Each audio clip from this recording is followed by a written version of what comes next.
Welcome to webinar 2 as part of the Science of Habits series. This webinar is all about untangling bad habits. So those habits that you know are holding you back, how to break them and try and move forward to progressing your health. Quick disclaimer again, this is not for serious addiction, okay? If you have serious addiction issues and habits there that you want to break, that requires professional help. First episode was all about that foundational knowledge. Now we're diving deep into untangling bad habits. The third webinar as part of the series is about creating good habits. In case you missed the first webinar, habits do not take 21 days to form. Emotion creates habit. If something makes you feel good, you will do it again. So there are 3 types of habit. We only dive into 2 of them. Uphill habits, downhill habits. Today we're focusing on downhill habits and how to untangle them. So these are the habits that are very easy to maintain, hard to stop. A quick recap on Dr. BJ Fogg's behavior formula. There's 3 things required for a behavior or action to occur. And that is you need a prompt or the environment or a trigger to remind you to perform the action. The action needs to be pretty easy, so the ability to be able to do it, and then the motivation needs to be high enough to perform it. If they all line up, you've got a behavior that will occur. Now, when we're trying to untangle bad habits, remember, we don't just stop them, we swap them. If this is a habit that you've been doing for some time, you've been doing it because it's been making you feel good. To simply cut that off, you're going to have a void there, and you need to fill that void with something that is conducive to good health. So we'll look at a few examples here. It might be food related, foods you want to stop eating. It might be sleep related. Maybe it's getting to bed earlier because you're staying up watching Netflix. It might be movement related because you're not getting exercise in, or it might be screen time. Really important to be specific at what you're trying to create. If we're saying I want to eat less junk food, then you've got to dial that in a little bit further and say, what is the junk food you want to eat less of? Or is it chocolate after dinner? Focus in on what you're trying to achieve.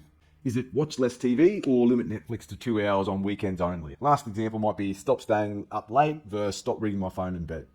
So I want you to think about right now, what's the habit that you really want to try and break?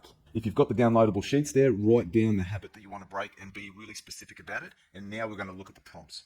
So here's some examples. If it was eat less chocolate after dinner, we're going to remove chocolate from the house. Now, I'm not saying don't eat chocolate ever again. I'm just saying if this is a habit you want to break, don't have the reminder there to eat it all the time. Yes, you can still eat chocolate, but you would have to get in the car and go and get some. But if you've got a serious problem with eating too much chocolate and it's in your house all the time, it's going to be really hard to break that habit. Similarly, with something like alcohol, wine, or beer, if you want to drink less, then consider really about what's stocked in your fridge or the wine cellar, whatever it may be, because it's not going to be conducive to you breaking that habit if you've got the reminder there all the time.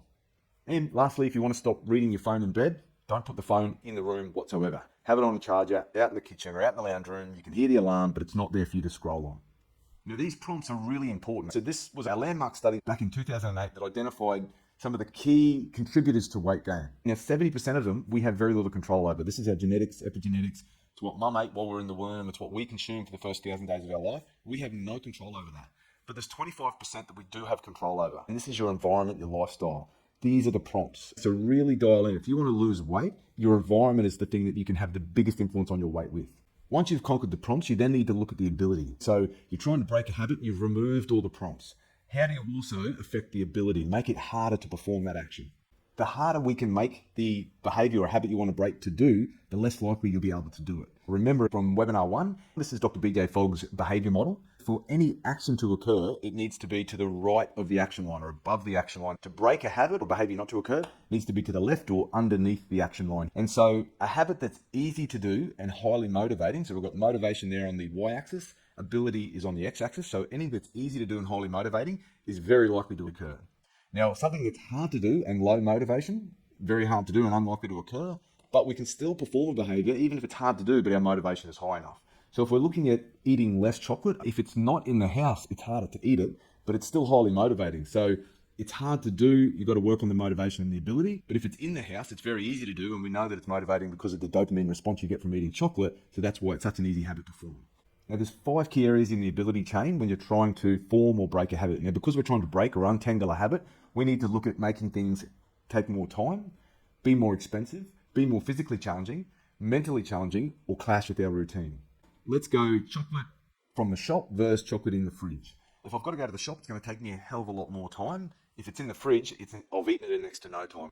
You have to think about whatever the habit is you want to break. Is there a way it can take you longer? If you've got the PDF fillable form there, write down how you might make it more time consuming to perform the behavior. That could potentially help you break that habit. Now, not all of these will line up. There'll be certain times where you just can't affect the ability from that element, okay, from that link in the chain.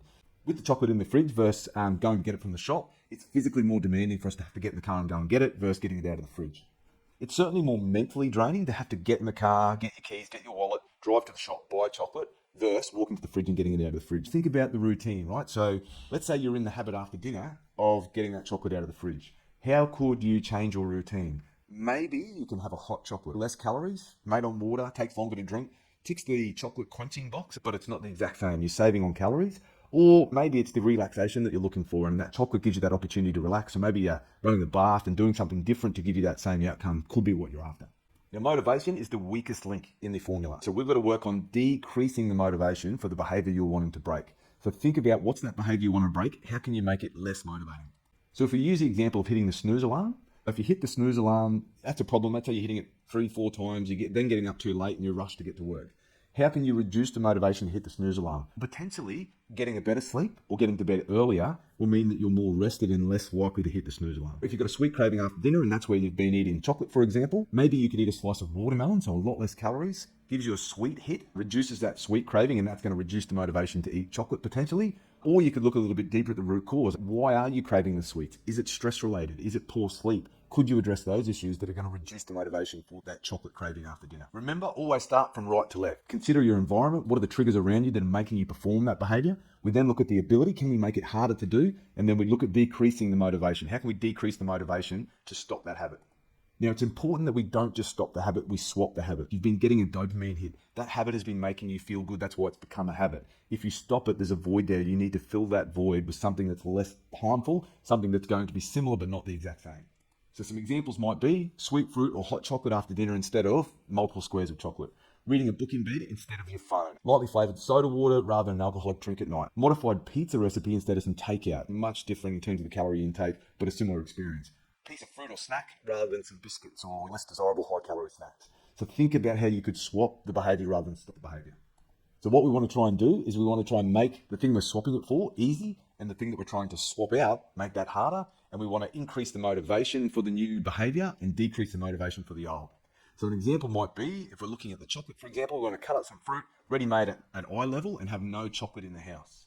We want to then use particularly sweet fruit like watermelon, and that way we're getting that sweet quench rather than the chocolate, and then the sweet craving from chocolate's reduced because we've had something sweet instead. Instead of fruit, it might be a hot chocolate. You get that chocolate sensation, but it's not packed with the calories that the blocks of chocolate are, and that way you're ticking that box and filling that void, but you're doing it without all the calories.